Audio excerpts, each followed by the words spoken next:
all open in the back, below the top. Cross braces.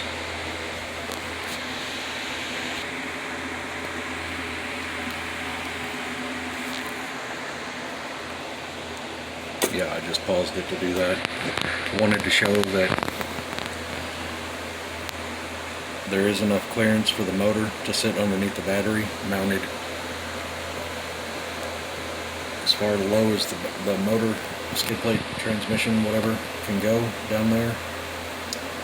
I put a little bar underneath right there to hold the battery up. So that puts the battery as far forward as you can get it, and there's enough room in here to possibly set the electronics, the little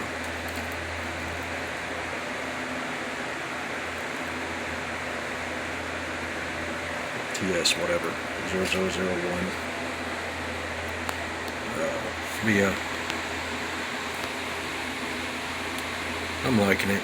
I got the front bars straightened up about as much as they're gonna get. I'm probably gonna put my stinger back on it. I just had to get that front straightened up and wasn't getting it straight with it on there. Thinking about doing a double bar on the drop hoop, starting up here, starting it down at this joint right here, and going all the way underneath and up over, possibly. I've got to strengthen this up right here. I'm still looking at trying to figure out how to do a cross brace underneath that battery, which, I mean, it's not gonna, it doesn't fall down, it actually slides backwards. So yeah, there'll be plenty of room for the electronics. The receiver can sit in the back right above the drive shaft. So seems like it's going to work pretty good. I've taken my little blue one, Blurple, and taken the body off and sat it on it several times. It's quite a bit higher. It will be able to use the tall shocks that I've got on that, so I have to get another set of those. And that's what I'm going to run on the monster truck too, mud truck. So mud Jeep, mud truck.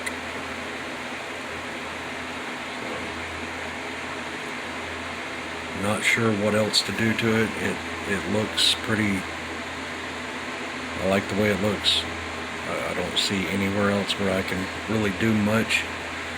Maybe some little cross braces here and there, but that's about it. So it is a complete chassis now. Knock that out of there so you can see. It is a complete chassis, minus the stinger on the front.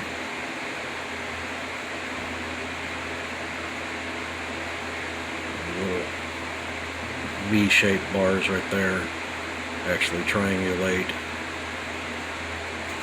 the drop hoop.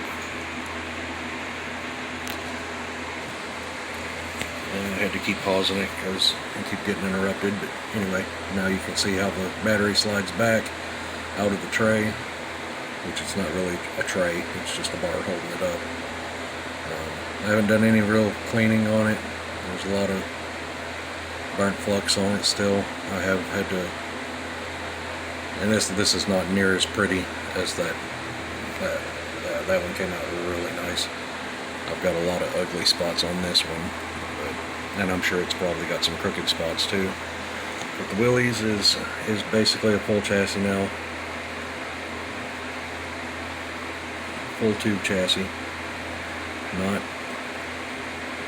like any other one. So we'll see how it turns out. I've got to figure out how to do the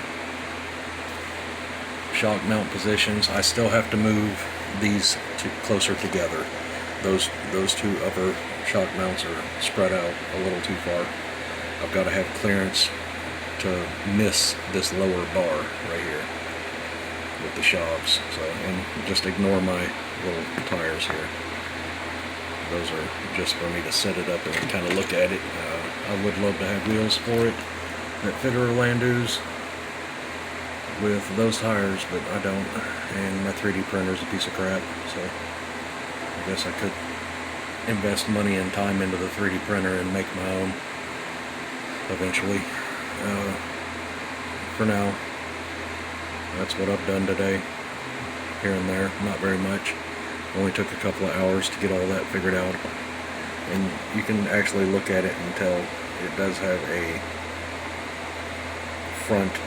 The front is setting up higher than the back, and that was intentional to kind of give it a, when it squats, it'll level it out. So it's not made for slow crawling. I'm making a mud truck and a mud Jeep. So yeah, I've got my high-speed crawler basher brass, that high speed, that's a low C micro T transmission, and eventually I'll get that done. That thing's heavy. I don't remember what the weight is, but it's heavy. Yeah, did the Paul shocks on the Gammy. I had the really short ones on it and just messing around, trying to figure out which way to go with everything. I'll switch them eventually. I just had to try some stuff. Yeah, I've still got to make the brass plates for the transmission mounts, like this one, and get that all soldered, brazed in, and that's another issue. So killed another one. I think I got like 3 more. So anyway, I'm gonna cut the video short. Thanks for the views, the likes, the subscribes, everything, the comments. I think this will be the best idea on battery position on this Jeep, because that's going to put it more front biased on the weight. So you have the motor mounted towards the front, the battery mounted up in the front, put the ESC in the front if I can get it in there. After I might have to leave these shock towers the way they are, which means I might have to change these sidebars a little bit. But yeah, I'll try and get as much in the front of this one as possible and make the back as light as possible. So, and I've left the back open underneath for the possibility of rear steer. Complete servo clearance, absolutely nothing in there, so would be definitely plenty of room for rear steer, front and rear. No issues with servo hitting anywhere. On my Gammy RC 90mm, that's always been an issue with. You can see the bars are bent in there, curved. I had to heat them up and bend them for when it articulates for the servo to have clearance. That was my only solution that I could come up with, other than cutting them completely out, and that didn't seem like a good option. So yeah. Anyway, fun times. I've already unplugged my soldering iron for the day and did what I'm gonna do. So this will probably sit back there amongst the rest of unfinished ones until I figure it out, both of them. Yeah, anyway, thanks for watching. I'm gonna shut up now.